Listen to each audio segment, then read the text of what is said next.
देश इस वक्त कोरोना की मार से परेशान है, लेकिन योगी सरकार कोरोना से लड़ाई में एक कदम आगे की सोचकर चल रही है।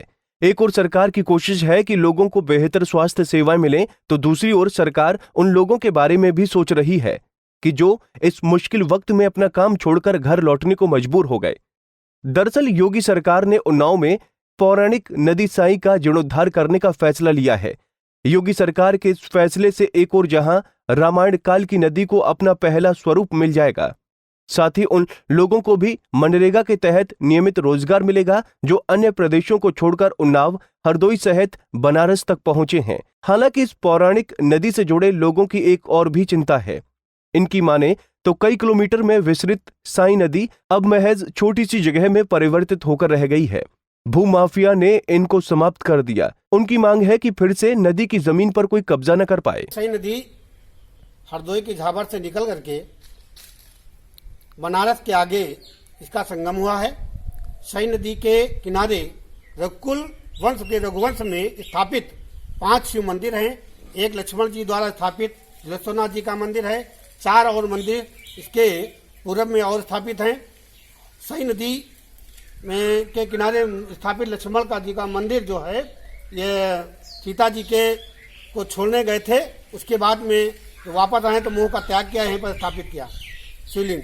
उसके बाद थोड़ा और कहना चाहेंगे कि जो यहाँ आसपास सी नदी किनारे बहुत सारे ऐसे लोग हैं जिन्होंने जमीनों को कब्जा कर लिया है। इस सई नदी का जो प्रवाह है वो बाधित होता है और संकुचित होती जा रही है। सई नदी में बहुत सारे नाले वगैरह गिर रहे हैं। इसके लिए सरकार से कहूँगा कि ये नालों को बंद किया जाए और जिससे कि हमारी सई नदी पवित्र हो सके। और इसमें जो दवाइयाँ वगैरह डाली जाती है सई नदी में, वो दवाइयों का डालना बंद किया, जिससे मछलियाँ यहाँ पर रहें और जिससे इनके सोते पुनः आगे बढ़ सके। वहीं जब नदी की जीर्णोद्धार की योजना पर रेंजर डीपी पाल से बात की गई तो उन्होंने कहा कि सई नदी के किनारे वन विभाग की जमीन पर कोई कब्जा नहीं है और बाकी जिस जमीन पर ग्रामीणों ने कब्जा किया हुआ है उन पर कार्रवाई की जाएगी। महान पौराणिक स्थान है। रामायण काल में जब राम के आदेश से लक्ष्मण जी सीता को वन में छोड़ने के लिए चले तो मोहान तक वो आए थे और यही सई नदी के तट पर उन्होंने सीता से मोह छोड़ करके यही वापस चले गए थे। इसीलिए इस कस्बे का नाम मोहान पड़ा और सीता जी मोहान से फिर परियर वाल्मीकि आश्रम तक की तरफ चली गई थी। और डॉक्टर साहब, ये जो सई नदी है इसकी पोजीशन क्या है? लोगों ने कब्जा कर रखा है।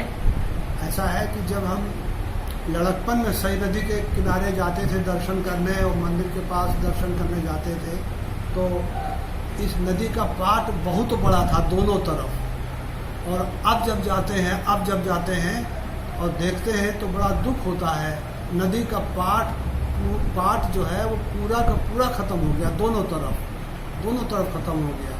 डॉक्टर साहब, जो बस्ती का पानी जो गंदा जाता है सई नदी में, हमको पता चला कि इसमें लोग नदी से ही सब्जी खाना न बनाते थे, इसके पानी से पानी पीते भी थे। हाँ, बहुत पहले तो पिया है, अब भी पीते हैं लोग। किनारे जो किनारे बसे हैं वो तो पानी पीते ही हैं। नदी का जो नहीं, बस्ती का जो पानी नदी में जा रहा है, गंदा पानी जा रहा है, उसके बारे में रुकना चाहिए।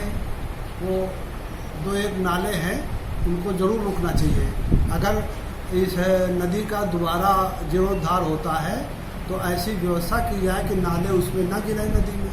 यूपी की योगी सरकार ने एक पंथ दो काज वाला काम किया है। उम्मीद है कि सरकार के इस फैसले से एक ओर जहां नदी को नया जीवन मिलेगा, वहीं दूसरी ओर मजदूर भी लॉकडाउन में भी कुछ पैसे कमाने में कामयाब होंगे।